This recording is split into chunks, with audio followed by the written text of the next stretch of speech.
Obrigado, Sra. Presidente, senhores deputados. Ao mesmo tempo que nós apreciamos o relatório da Comissão de Inquérito aos contratos swap, discutimos também uma iniciativa legislativa do PCP que, de certa forma, pretende reforçar o sentido útil do trabalho produzido por essa Comissão. Parece-nos, portanto, que neste caso não basta constatar os factos. Não basta constatar que os contratos se mostraram completamente ruinosos para o Estado.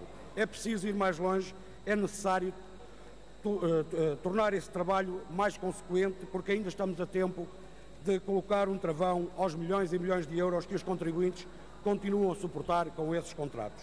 Nós bem sabemos que o Governo do PS não acautelou nesta matéria o interesse público, porque, mesmo após os alertas do Tribunal de Contas, não foi capaz de estabelecer mecanismos sérios de acompanhamento e controle relativamente aos contratos swap que várias empresas públicas foram celebrando ao longo do tempo. Mas sejamos claros, as responsabilidades não se ficam pelo Governo do PS. De facto, o Governo PSD-CDS, que desde a sua tomada de posse sabia perfeitamente a gravidade e as consequências que estes contratos representavam para o interesse público, demorou mais de um ano para começar a recolher informação. E só nesse período, entre a tomada de posse do atual Governo e o início da recolha de informação, portanto, entre junho de 2011 e setembro de 2012, as perdas potenciais subiram em média 3,6 milhões de euros por dia.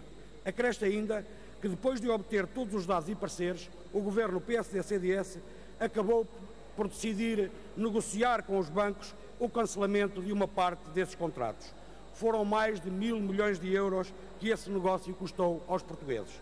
Mais de 1.000 milhões de euros que o Governo foi buscar às pensões e reformas, aos salários e aos subsídios de quem trabalha, para entregar aos bancos apenas nesse negócio.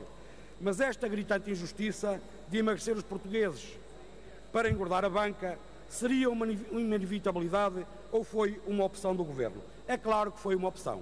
E foi uma opção porque havia outro caminho. Um caminho que salvaguardasse o interesse público e poupasse os reformados e quem trabalha nesses 1.000 milhões de euros que o Governo acabou por entregar à banca.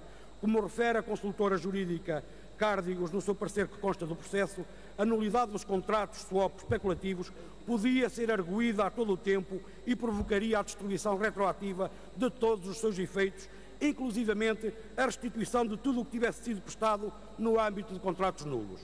E foi, portanto, uma opção do Governo PSD-CDS que, em vez de enfrentar judicialmente os bancos, encolheu-se.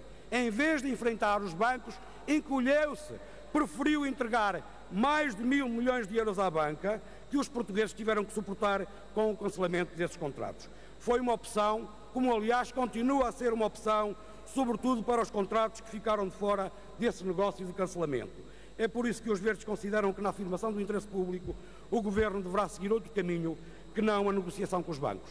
O Governo deverá fazer uso de todas as faculdades legais que tem ao seu dispor para conseguir a nulidade dos contratos swap e garantir dessa forma o interesse público, poupando os portugueses a mais sacrifícios.